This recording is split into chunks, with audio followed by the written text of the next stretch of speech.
ஒரு மனுஷனுக்கு என்ன தேவை? பராமரிப்பு. சிலுவையில் பேசுகிற யோவான் 19:26-27 படி.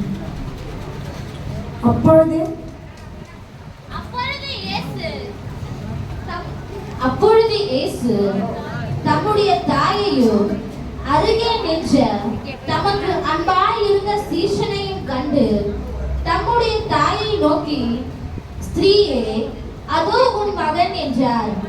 பின்பு அந்த சீஷனை நோக்கி, அதோ உன் தாய் என்றார். அந்நேரம் முதல் அந்த சீஷன் அவளை தன்னிடமாய் ஏற்றுக்கொண்டார். இந்த வார்த்தை ஏசப்பா அவர் தாயார் மேல வச்சிருந்த அன்பு, பராமரிப்பு. அவர் வைத்த அன்பால தான் அந்த சிலுவையிலேயே அனுப்பினாரா.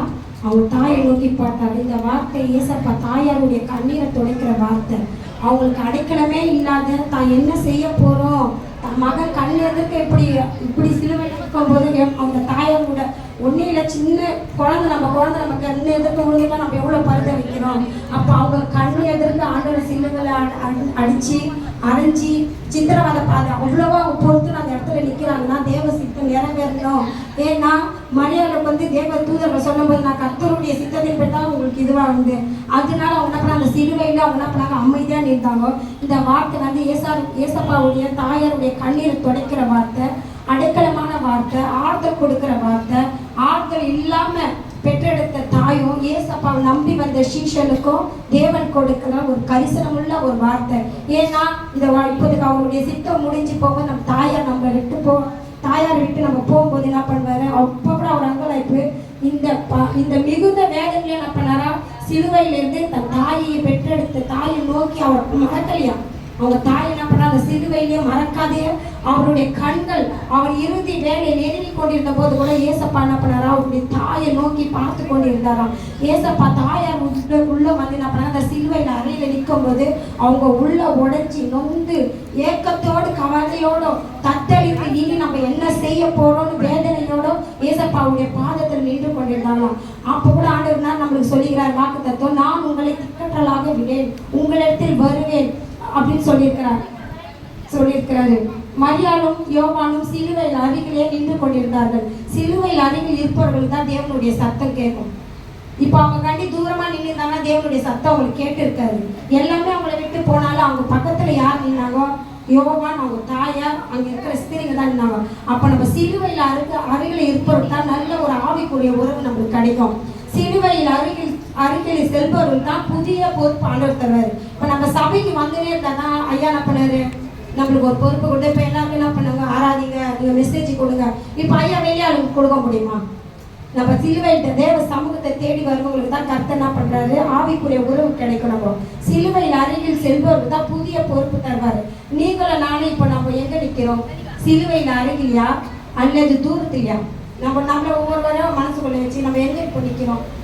வாரத்துல ஒரு வாட்டி தான் நம்ம ஒரு இடத்துல வாரத்துல ஒரு வாட்டி போனா போதும்னு நம்ம அடிக்கடி ஐயா மெசேஜ் என்ன சொல்றாரு, இந்த புதன்கிழமை சுவிசேஷம் இருக்குது, செவ்வாய்க்கிழமை தேவரால் பெண்கள் கூட்டம் இருக்குது, எல்லா கூட்டமும் சொல்றோம். ஆனா எல்லாமே என்ன பண்றோம், இந்த காதல வாங்கி அந்த காதல விட்டுறோம்.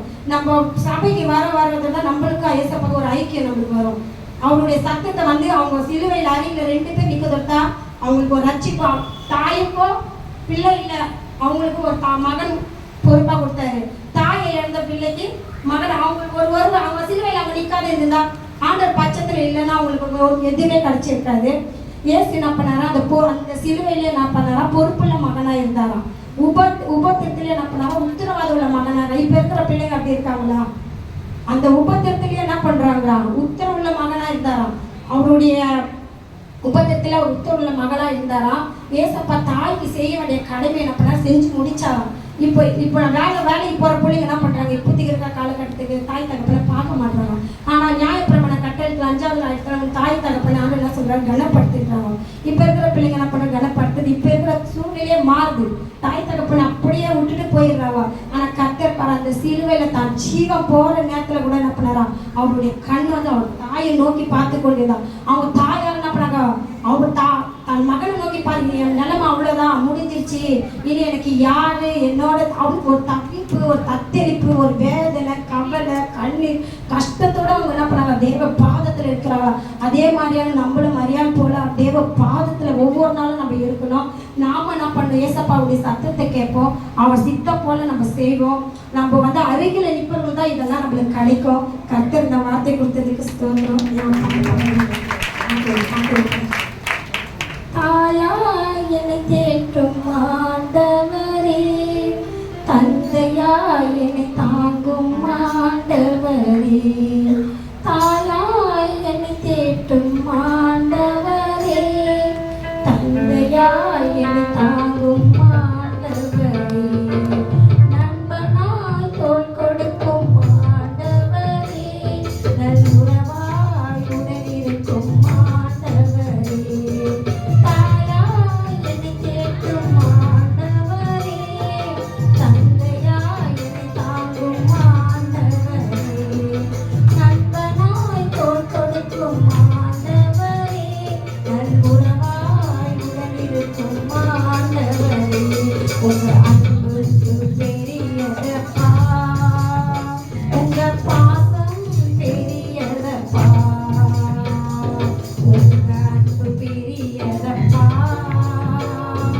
உங்க பாசம் பெரியதப்பா, தாயாய் என்னை தேற்றும் ஆண்டவரே, தந்தையாய் என்னை தாங்கும் ஆண்டவரே, நண்பனாய் தோள் கொடுக்கும் ஆண்டவரே, நல்லுறவாய் உடனிருக்கும் ஆண்டவரே, யாரும் இல்லை என்று நான் கலங்கி நின்றேன், உனக்காக நான் இருப்பேன் என்று சொன்னேன்.